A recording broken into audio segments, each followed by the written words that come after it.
नमस्ते। स्वागत है आपका आपके यूट्यूब चैनल ज्ञान ज्योति विद अंकित सर में। कैसे हैं? उम्मीद है आप सभी लोग स्वस्थ होंगे और मस्त होंगे और पढ़ाई कर रहे होंगे, क्योंकि पढ़ाई ही एक ऐसी चीज़ है कि जो दुनिया उससे ही हम परिवर्तन कर सकते हैं। तो इसलिए पढ़ना ज़रूरी है। और साथ साथ में जो हम सब्जेक्ट पढ़ रहे हैं, हम लोग विषय जो पढ़ रहे हैं, वो विषय तो सबके जीवन में काम आने वाला होता है। तो हम लोग सब्जेक्ट पढ़ रहे थे कौन सा? विज्ञान। और आप जानते हैं विज्ञान हमारे जीवन में कितना महत्वपूर्ण है, ये हम ही आप सब जान सकते हैं। आप दुनिया में जितनी भी चीज़ें देखते हैं, पर आप देखते हैं उसमें रहस्य क्या छिपे हैं, ये सब आप विज्ञान के अंतर्गत पढ़ सकते हैं। काम कैसे करती हैं? अब जैसे आपने एक बटन दबाई, और बटन बटन दबाने से क्या होता है कि एक एक बटन मात्र दबाने से पंखा चला सकते हैं, प्रकाश फैल जाता है। बटन दबाने से समरसेबिल चला सकते हैं, यानी उस मोटर से पानी निकाल सकते हैं। तो इतना चमत्कार एक बटन से होता है। ये सब चमत्कार कहाँ है? विज्ञान में। तो इन विज्ञानों के बारे में चमत्कार, जैसे एक रॉकेट पृथ्वी से कहाँ तक पहुंच जाता है, यान को कहाँ तक ले जाता है, चंद्रमा जैसे उपग्रह पर। तो आप समझे ये सब संभव कैसे हुआ है? विज्ञान की वजह से संभव हुआ है। तो बहुत महत्वपूर्ण है, ये एक विषय तो है, इसके साथ साथ में हमारा जीवन का एक ऐसा हिस्सा है जिसके बगैर हम रह नहीं सकते हैं। तो उसी को हम पढ़ रहे थे। हम लोग पिछले 2-3 क्लास पढ़ चुके हैं, जो हम बेसिक जानकारी कर रहे थे विज्ञान की। और ये पूरा आपका सिलेबस पहले तो जनरल है ही है, सबके लिए सामान्य ज्ञान जिसे बोलते हैं, जनरल नॉलेज। एग्जाम की तैयारी कर रहे हैं उसके लिए ये महत्वपूर्ण रहेगा। तो ध्यान रखना, हम आज विज्ञान की स्टार्ट कर रहे हैं, और वही ये महत्वपूर्ण तरीके से आप पढ़ना ध्यान से। तो हम लोग कुछ पढ़ रहे थे विज्ञान में, क्या पढ़ रहे थे? पिछले क्लास में हम लोगों ने पढ़ा था कि जो पदार्थ होते हैं, और पदार्थ क्या होते हैं ये पढ़ चुके हैं पिछले क्लास में। उन पदार्थों को हम रासायनिक संगठनों के आधार पर विभाजित करके पढ़ रहे थे। तो हमने क्या पढ़ा था कल? तत्व के बारे में, यानी पदार्थ जो थे रासायनिक संगठन कौन कौन से थे। एक तो नंबर 1 पे था तत्व, और फिर इसके बाद में था क्या? यौगिक। और यौगिक के बाद में तीसरे नंबर पे जो आपका था वो था मिश्रण। यानी ये रासायनिक संगठनों के आधार पर हम इन्हें पढ़ेंगे, नंबर 1 और नंबर 2 और नंबर 3, ये रसायन के हिसाब से पढ़ रहे हैं। आप जानते हैं तत्व क्या होता है? तत्व क्या होता है? तत्व वह पदार्थ मतलब होता है जो किसी भी रासायनिक या भौतिक परिवर्तन से अलग नहीं किया जा सकता, यानी विभक्त नहीं कर सकते हैं उसे। रासायनिक और भौतिक परिवर्तन से उसे किसी कीमत पे अलग नहीं कर सकते हैं, उसे कहते हैं तत्व। ऐसे ही यौगिक के बारे में हम पढ़े थे। यौगिक क्या होते हैं? यौगिक होता है कि 2 या 2 से अधिक पदार्थों से एक निश्चित अनुपात में बनने वाले, 2 या 2 से अधिक तत्वों से के निश्चित अनुपात को ही हम क्या कहते हैं? यौगिक। यानी जिसे इंग्लिश में बोल सकते हैं कंपाउंड। ऐसे ही तत्व को इंग्लिश में क्या कहते हैं? एलिमेंट। एलिमेंट। ऐसे इसे क्या कहते हैं? कंपाउंड। COMPOUND, compound. मिश्रण को क्या कहते हैं? मिक्सचर। तो ये हम लोग पढ़ रहे थे। तो आप डालिए हेडिंग तत्व। क्या पढ़ी थी तत्व हेडिंग?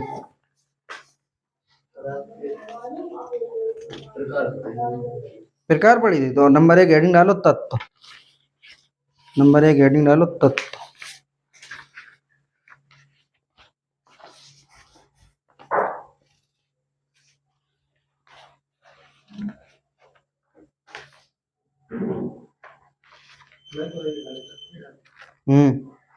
तत्व डाल लिया। इंग्लिश में इसे एलिमेंट कहते हैं, लिखो इसमें एलिमेंट में। तत्व ऐसा रासायनिक पदार्थ है, इसमें लिखो हेडिंग डाल के, तत्व ऐसा पदार्थ है जिसे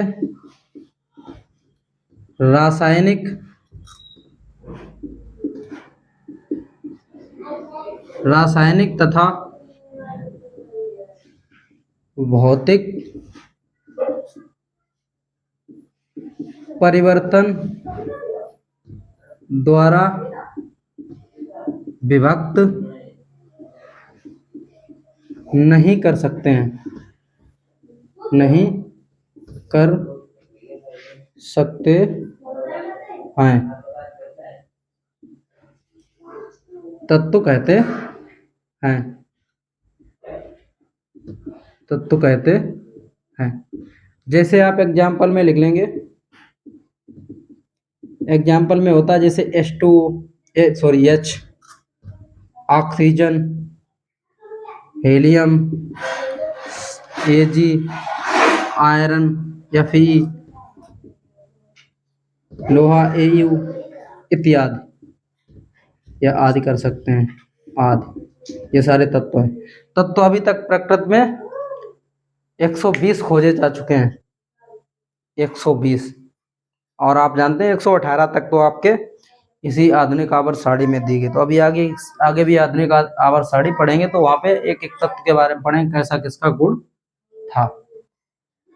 फिर इसके बाद में आपको अगली हेडिंग डाली, ये इतनी अगर बात समझ गए तो अगली हेडिंग डालिए, आप भौतिक और रासायनिक परिवर्तन का मतलब समझ रहे हैं कि जिसे रासायनिक यानी परिवर्तन और भौतिक परिवर्तन से कतई अलग नहीं कर सकते हैं, छोटा नहीं कर सकते हैं, विभक्त नहीं कर सकते हैं, तोड़ नहीं सकते हैं, टूट नहीं सकता है, ऐसे पदार्थ को हम कहेंगे तत्व। क्या इतनी बात समझ में आई? ठीक है, अगर समझ में आई तो इसे लिखो, लिख लिया? ठीक है, अब अगली हेडिंग क्या डालोगे आप? यौगिक, और इंग्लिश में क्या है उसे कहोगे? COMPOUND, compound. कंपाउंड माने क्या होता है?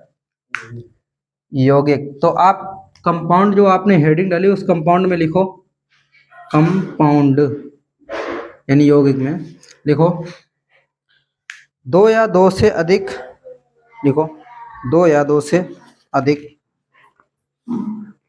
2 या 2 से अधिक, 2 या 2 से अधिक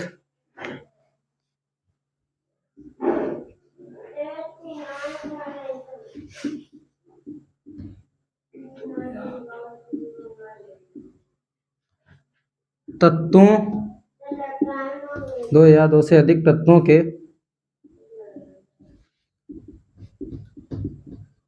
निश्चित, 2 या 2 से अधिक तत्वों के निश्चित,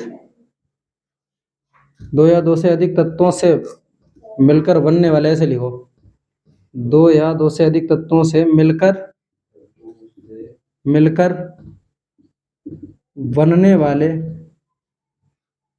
बनने वाले निश्चित अनुपात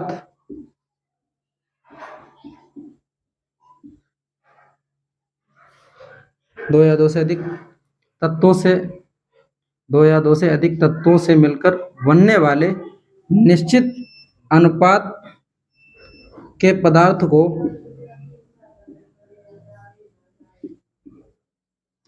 यौगिक कहते हैं, यौगिक कहते, कंपाउंड कहते हैं।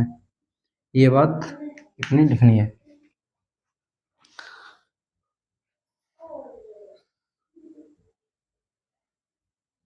ये रासायनिक संयोग करके बनते हैं, ठीक है। अभी हम लोग बहुत अच्छी तरीके से पढ़ेंगे, जिन्हें हम क्या कहेंगे? यौगिक। जैसे आप मान लो ये आपका हाइड्रोजन एक तत्व है और ये ऑक्सीजन एक क्या है? तत्व। तो ये हाइड्रोजन और ऑक्सीजन आपस में क्रिया करेंगे, यानी हाइड्रोजन और ऑक्सीजन क्या करेंगे?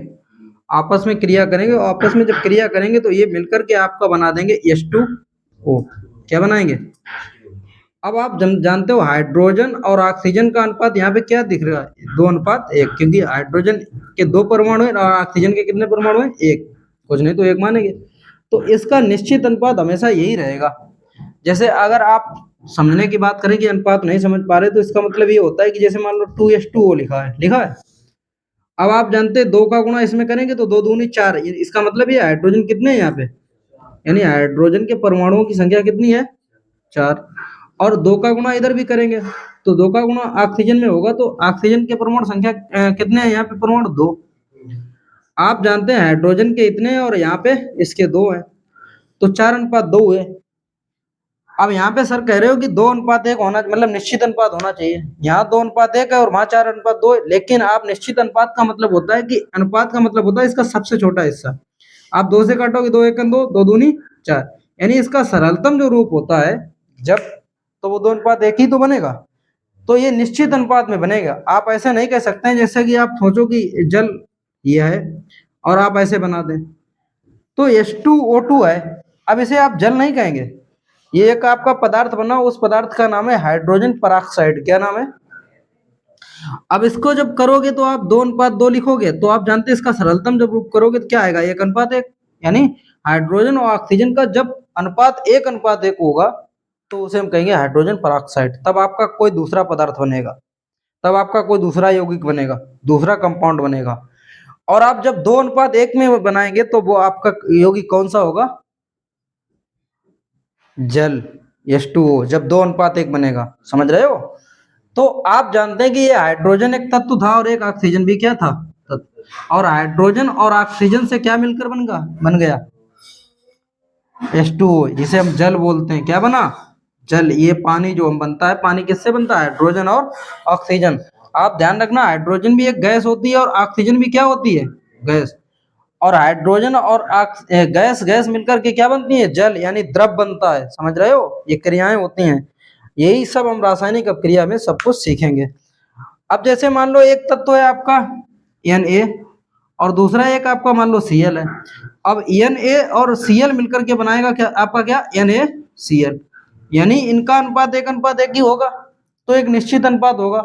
समझ रहे हो? कोई भी अगर पदार्थ बनेगा, यानी ये आपका साधारण नमक बन गया।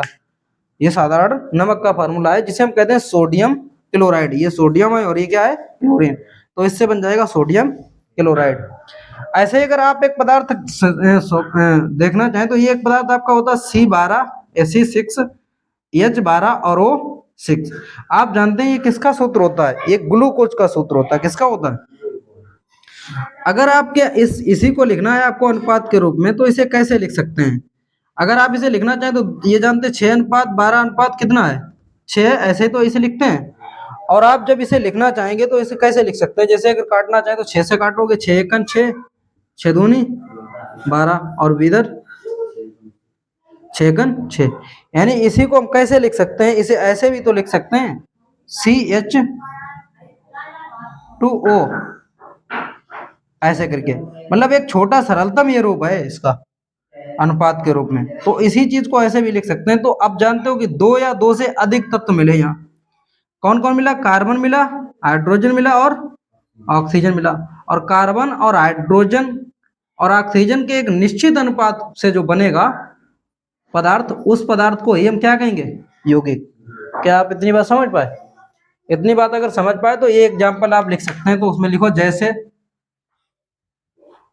जैसे H2O, जैसे H2O, कामा NaCl, कामा NaCl, कामा C6 H2O, जैसे में आपने लिखा H2O NaCl, और आप मान लो C6H12 और O6। ये ग्लूकोज का सूत्र होता है। आप चाहे लिखना चाहें तो, अगर जैसे चीनी का लिखना चाहें तो C12 होता है, H22 होता है, H22 होता है और O11 होता है। ये आपके चीनी का सूत्र है। तो ये सब यौगिक हैं। क्या हैं? यौगिक। और ये यौगिक किससे मिलकर के बने होते हैं? तत्वों से मिलकर के बने हैं। किससे बने हैं? 2 या 2 से अधिक तत्वों से मिलकर के बनने वाले एक निश्चित अनुपात को क्या कहते हैं? पदार्थ यौगिक कहते हैं। निश्चित अनुपात के पदार्थ को क्या कहते हैं? यौगिक कहते हैं। यानी यौगिक को भी हम पदार्थ कह सकते हैं, तत्व को भी पदार्थ कह सकते हैं। तो आप ध्यान रखना कि एक निश्चित अनुपात, जो भी फार्मूला ये बने हैं, सूत्र बने हैं, जो भी यौगिक बने हैं, जो भी कंपाउंड आपके बने हैं, ये एक निश्चित अनुपात के साथ में बने हैं। उम्मीद है ये आपको समझ में आया होगा। ठीक है, इसे नोट करना चाहें तो नोट कर सकते हैं। अगला सवाल, अगली हेडिंग आपको डालनी है। समझ पाए? मिश्रण। आप कक्षा 10 की विज्ञान पढ़ रहे हैं, लेकिन अभी तक आपके कोई चैप्टर में ऐसी चीजें क्या मिली हैं पढ़ने को? नहीं मिली हैं। लेकिन आपका जो बेस है वो यहीं से स्टार्ट होगा। समझ रहे हो? अगर आप ये बातें नहीं अगर जान पाओगे तो आपके ऊपर ऊपर जाएगी विज्ञान। आपका दिमाग सटकेगा जब कोई टीचर आपसे बताएंगे कि ये हुआ, तो दिमाग आपका सटकेगा कि कैसी साइंस है, कैसी साइंस है। पर साइंस अच्छी है। साइंस इतनी अच्छी है कि उसे आप मजा आने लगेगा जब उसे पढ़ोगे, लेकिन मजेदार तरीके से पढ़ना तो सीखो। इसे हटा दें क्या? इसे हटा देंगे तो आपने अगली हेडिंग क्या डाली? मिक्सचर। आपने कभी मिक्सचर बनाया? हाँ, उसी मिश्रण को बनाया कभी? कब बनाया और क्या बनाया बताओ मिश्रण में? शरबत जी, बिल्कुल सही जवाब आपका। तो आप मिक्सचर में क्या लिखेंगे? अभी आप देखो, मेरी बात ध्यान से समझो। क्या ये हाइड्रोजन था और ये क्या बना था? ऑक्सीजन। तो हाइड्रोजन और ऑक्सीजन से मिलकर के क्या बना था? H2O। एक निश्चित अनुपात को कहते थे, तो ये क्या बन गया था? जल।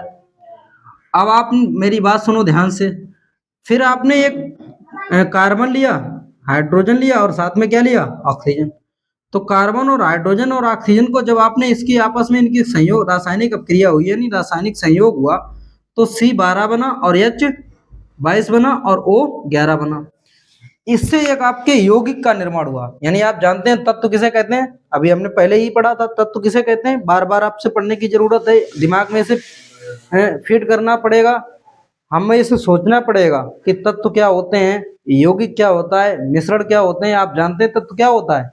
तत्व एक ऐसा पदार्थ होता है जिसे रासायनिक और भौतिक द्वारा हम परिवर्तन करके विभक्त नहीं कर सकते हैं। रासायनिक या भौतिक परिवर्तन से हम, या उसके परिवर्तन द्वारा हम इसे अलग अलग हिस्सों में तोड़ नहीं सकते हैं। उसी को हम क्या कहेंगे? तत्व। तो तत्व एक छोटा मतलब होता है। इसके बाद में जब अब यौगिक आपने पढ़ा, तो हाइड्रोजन और ऑक्सीजन यानी ये तत्व हैं दोनों। अब इन दो या दो से अधिक तत्वों को जब आप मिलकर के बनाएंगे एक निश्चित अनुपात को, उसे कहेंगे हम यौगिक। क्या कहेंगे? यौगिक। आप बात समझे क्या कुछ? इतनी बात अगर आप समझ पाए तो अच्छी बात है। ये तत्व है और ये यौगिक है। तो दो या दो से अधिक हो सकते हैं, ये हमने आपको परिभाषा में लिखाया है। किसकी बात करी? यौगिक की। अब आपका ये वाला यौगिक बन गया, ये भी तो एक यौगिक ही तो है। और ये वाला यौगिक और ये वाला यौगिक। अब आपने क्या किया? जल लिया, H2 मतलब एक यौगिक ये और दूसरा यौगिक कोई ले लिया, C12 और H22 और O11। यही तो बात है। जब इनकी आपस में आपकी रिएक्शन होगी, यानी अपक्रिया होगी, यानी रासायनिक संयोग होगा, तो रासायनिक संयोग से आप जानते हैं क्या बन के तैयार होगा? एक मिक्सचर तैयार होगा। उस मिक्सचर को हम क्या बोलेंगे?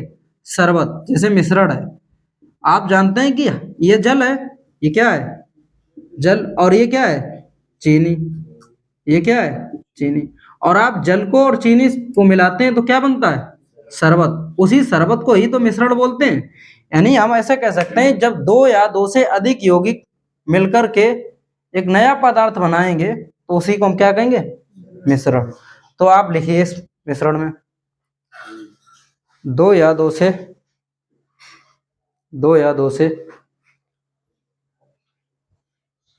अधिक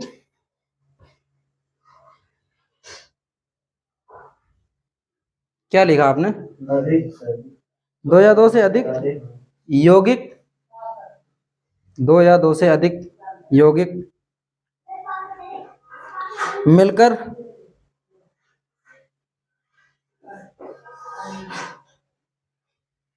मिलकर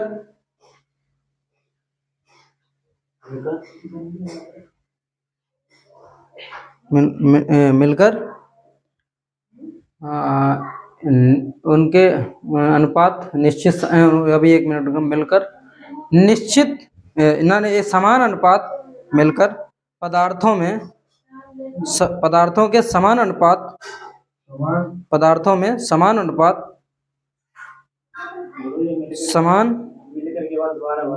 मिलकर के समान पदार्थ के समान अनुपात को पदार्थों के समान अनुपात, ऐसे लिखो, पदार्थों के समान अनुपात को मिश्रण कहते हैं। पदार्थों के समान अनुपात पदार्थों के समान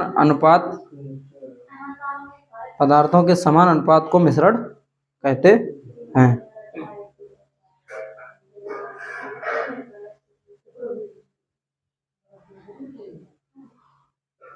अब एग्जाम्पल में आप ये लिख सकते हो, H2 और जल, H2 और चीनी को जब मिलाया तो क्या बना? शरबत। तो जैसे शरबत लिख सकते हैं, और कुछ भी मतलब शरबत के साथ साथ में और चीजें मिला के लिख सकते हैं मिश्रण को।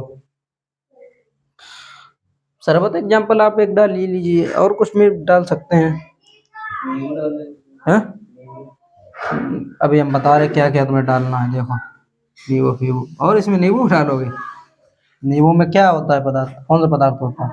मेरी बात सुनो, जैसे आप मान लें कि ये है CaO, और इसमें आपने जल घोला, जल है ये, और जल को जब घोलोगे तो ये बन जाएगा CaOH का होल ट्वाइस, यानी ये बुझा हुआ चूना है। ये कौन सा चूना है? बुझा हुआ चूना। और ये क्या है? कैल्शियम ऑक्साइड, यानी बिना बुझा हुआ चूना, जो हम नहीं बाजारों से लाते हैं, मार्केट से लाते हैं, और जो होता है आपके पत्थर के आकार का, डीले का आकार का होता है, जो एक ठोस होता है, और उसको हम किस में डालते हैं? जल में। जब हम पुताई वगैरह करते हैं तो उसे इसमें जब जल में डालोगे तो क्या होगा?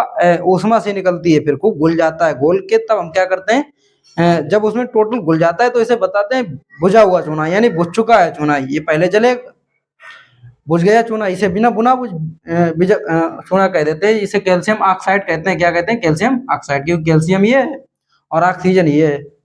ऐसे ही ये हाइड्रोजन है, मतलब H2O है, तो ये कैल्शियम हाइड्रोक्साइड बन गया। OH को जब भी पढ़ेंगे तो हाइड्रोक्साइड पढ़ेंगे, और कैल्शियम को कैल्शियम पढ़ेंगे, कैल्शियम हाइड्रोक्साइड हो गया। तो ये बुझा हुआ चूना है। इसी बुझे हुए चूने से आप सोचो कि ये एक पदार्थ, ये एक यौगिक ये था, एक यौगिक ये था, ये यौगिक इससे क्या बन गया? मिश्रण तो बना है दो यौगिकों से मिलकर। ऐसे कई मिश्रण हो सकते हैं, तो उनसे मिलकर बनेगा कोई पदार्थ, तो उसी को मिश्रण बोल सकते हैं। तो ये एग्जाम्पल में आप डाल सकते हैं।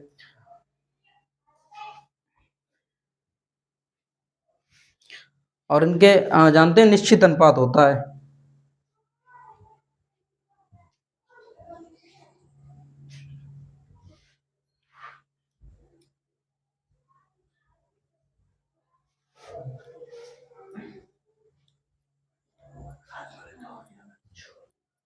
क्या आपने इतना लिख लिया? ठीक है, हटाएं इसे। देखो मेरी बात सुनो, अब आप जानते हैं जैसे अगर दाल चावल की बात करें, किसकी बात करें? दाल और चावल को अगर हम मिलाएंगे तो ये भी मिश्रण होगा। अगर आप मान लें जल है, और जल में क्या मिला रहे? रेत, तो आप जान लें ये भी मिश्रण है। लेकिन ये मिश्रण कौन सा मिश्रण है? बिस्मांगी मिश्रण। कौन सा मिश्रण है? बिस्मांगी मिश्रण। और बिस्मांगी मिश्रण किसे बोलेंगे? बिस्मांगी मिश्रण का मतलब होता है वहां पे समान अनुपात नहीं होगा वहां पे। और जो समांगी मिश्रण होता है, मिश्रण दो प्रकार का होता है। समांगी मिश्रण जो होता है, उस समांगी मिश्रण को क्या कहते हैं कि उनका समान अनुपात होगा।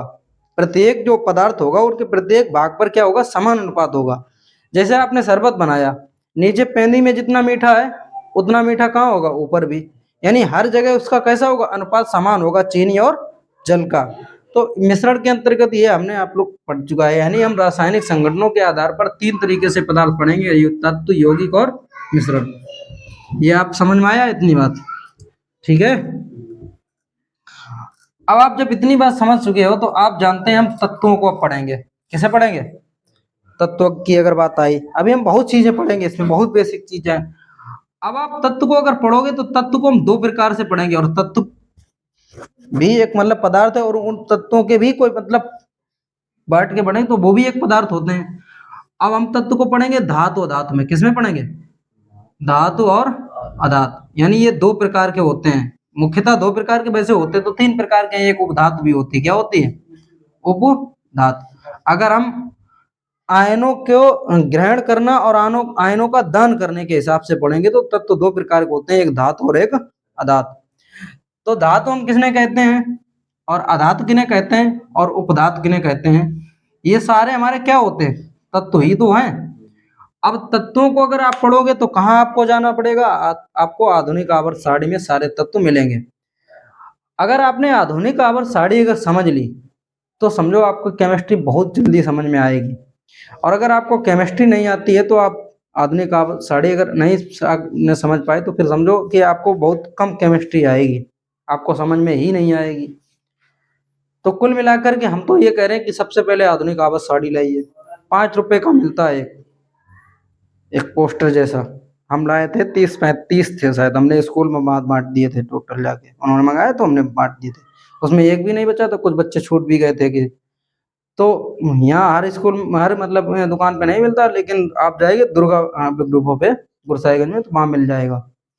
क्योंकि वो कहना जाके मतलब छोटी वाली हमें दे दो 5 रुपए वाली, तो दे देगा, 5 रुपए की मिलती है, ज्यादा नहीं है, और उसमें सारे तत्व मिलेंगे और उन तत्वों में सब कुछ होगा, हर चीज वहीं, पूरी केमिस्ट्री वहीं पे आप समझ जाएंगे, हम समझा देंगे आपको अगर आप लाएंगे यहाँ।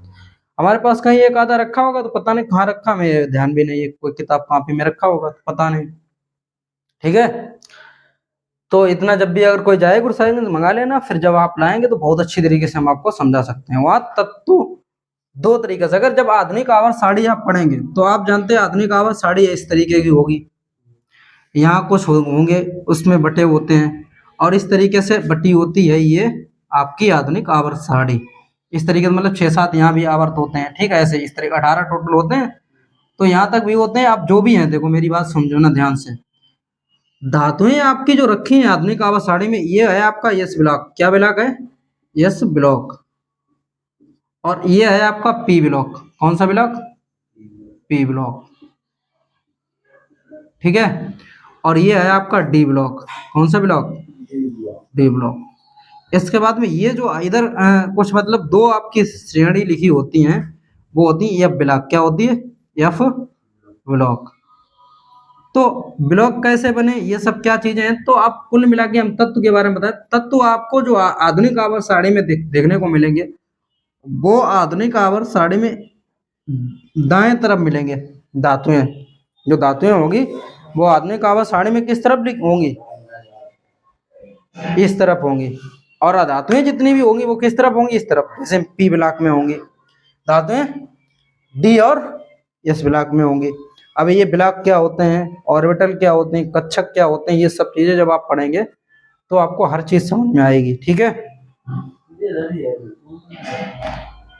अब मेरी बात सुनो इधर ध्यान से, क्या धातु धातु के बारे में जानते हो, तो अब लिखो तत्व, लिखो तत्व 3 प्रकार के होते हैं, नई हेडिंग बनाओ आप, तत्व 3 प्रकार के होते हैं। जैसे आपसे अगर प्रश्न पूछा जाए कि तत्व कितने प्रकार के होते हैं, तो मुख्यतः 2 प्रकार के होते हैं, और वैसे 3 प्रकार के होते हैं। तो लिखो तत्व 3 प्रकार के होते हैं। नंबर 1 इसमें हेडिंग डालो, धातु।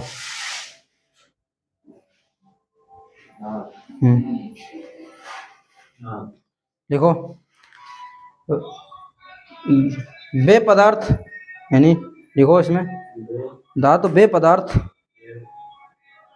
पदार्थ होते हैं जो, धातु वे पदार्थ होते हैं जो इलेक्ट्रॉन का दान करते हैं, इलेक्ट्रॉन का दान करते हैं। और जब भी आप इलेक्ट्रॉन लिखेंगे तो इलेक्ट्रॉन ऐसे लिखेंगे, आप समझ रहे हो, ऐसे ई लिख देंगे उसके पर माइनस, तो ऐसे इलेक्ट्रॉन नहीं पढ़ेंगे आप, ऐसे आप नहीं लिख सकते हैं, ऐसे ऐसे नहीं लिखेंगे इलेक्ट्रॉन, ठीक है, तो ये ऐसे लिखना है इलेक्ट्रॉन। लिखो ये धातु वे पदार्थ होते हैं जो इलेक्ट्रॉन को ग्रहण करते हैं, या इन्हें हम जब धातु वाला चैप्टर पढ़ेंगे तब बहुत अच्छी तरीके से पढ़ेंगे, वहाँ पे बहुत चीजें होती हैं, जैसे धातु किन्हें किन्हें कहेंगे, जो चमकदार होती हैं, जिनके अंदर तन्यता का गुण होता है, जो आघात वर्धनीय होती हैं, जिन्हें मतलब पीटने पर आवाज आती है, ये सब क्या होते हैं, धातु के गुण होते हैं। धातु क्या करते हैं, अगर पढ़ें इस तत्व के हिसाब से, ग्रहण और दान करने के हिसाब से, तो धातु क्या होती है, धातु वे पदार्थ होते हैं जो इलेक्ट्रॉनों का क्या करते हैं, दान करते हैं, इलेक्ट्रॉनों का क्या करते हैं, दान करते हैं। तो आप धातु में लिखो, क्या क्या लिखोगे, लिख लो इसमें आयरन, जैसे या फिर जैसे करके लिख लो, या उदाहरण में लिख लो, जैसे आयरन, जैसे आयरन आयरन मान लो, जैसे मान लो आप मैग्नीशियम, मैग्नीशियम, सोडियम, ये सब धातुएं हैं, ठीक है, सिल्वर, एजी जिसे बोलते हैं, एयू जिसे हम गोल्ड बोलते हैं, सोना आदि या इत्यादि।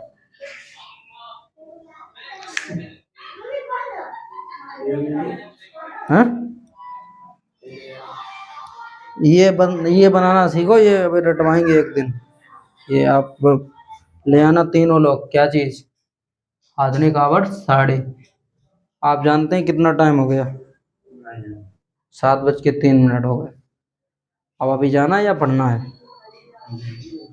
हैं? स्कूल जाना है तो फिर अच्छी बात है। तो हम लोगों ने आज क्या पढ़ा है तब तक पहुंच चुके हैं। कल हम इसके आगे पढ़ेंगे धातु और अधातु फिर क्या होते हैं, फिर ऐसे बहुत चीजें हैं इसके आगे जो बेसिक चीजें हमें पढ़नी है। तो आपका ये क्लास जो है 9th और कक्षा 10 के हिसाब से अभी चल रहा है, क्योंकि आपने 9th नहीं पढ़ा तो 9th में ये चीजें सब पढ़ी जाती हैं। अब 9th मतलब पढ़ने का मतलब है आपने हाई स्कूल का सिलेबस किया 9th में, पर 9th का भी सिलेबस बहुत इंपॉर्टेंट है आपके जानकारी के लिए। और आपके नंबर मायने नहीं रखते हैं, आपके नंबर मायने नहीं रखते हैं, आपका मायने क्या रखता है, जानकारी, नॉलेज। जिंदगी अगर जीनी है तो आपको ज्ञान को प्राप्ति करनी है। आपका मतलब ये उद्देश्य नहीं होना चाहिए कि हमारे नंबर अच्छे आ जाएं, समझ रहे हो। पर आपके स्कूल वाले जो भी हैं वो उनका नंबर एक ही उद्देश्य होता है, इनका नंबर अच्छे आ जाए। नंबर आपके इस तभी तो वो करते हैं कि कक्षा 10 को 2 बार पढ़ाओ। यदि आप 2 बार पढ़ा रहे हैं तो क्या उससे नंबर आ जाएंगे दो ज्यादा, और नंबर अगर आ गए ज्यादा तो क्या आपकी जिंदगी के लिए महत्वपूर्ण है, नहीं महत्वपूर्ण है, गलत चीजें हैं। ये आपको धोखा आपके साथ बहुत बड़ा किया जा रहा है, पर ये समझते ही नहीं है, क्योंकि उन्हें बिजनेस करना है, उन्हें समाज सुधारक नहीं बनना है, उन्हें जागरूकता वाले सिस्टम सब नहीं लागू करने हैं, ये गलत चीजें कर रहे हैं। तो इसलिए हमने आपको जो चीजें पढ़ाई हैं ये आपको 9th और हाई स्कूल का मिलाकर पूरा कंबाइंड एक ही में क्लास कर दिया है, समझ रहे हो। ये 9th वाले भी देख सकते हैं, सभी लोग देख सकते हैं। तो आज के लिए इतना ही, मिलते हैं हम अगले क्लास में। और ध्यान रखना, अगर आपको ये आपके लिए अगर ये ज्ञानवर्धक क्लास लग रही हो तो चैनल को सब्सक्राइब अवश्य करें और लाइक करें वीडियो को, साथ साथ में अपने दोस्तों के साथ शेयर करें इस चैनल को। तो आज के लिए इतना ही, मिलते हैं अगली क्लास में। तब तक के लिए आप ख्याल रखिए और पढ़ते रहिए, अध्ययन करते ही रहिए, क्योंकि पढ़ाई से ही आप सब कुछ कर सकते हैं, उसी से परिवर्तन ला सकते हैं अपने जीवन में। तो बहुत बहुत धन्यवाद।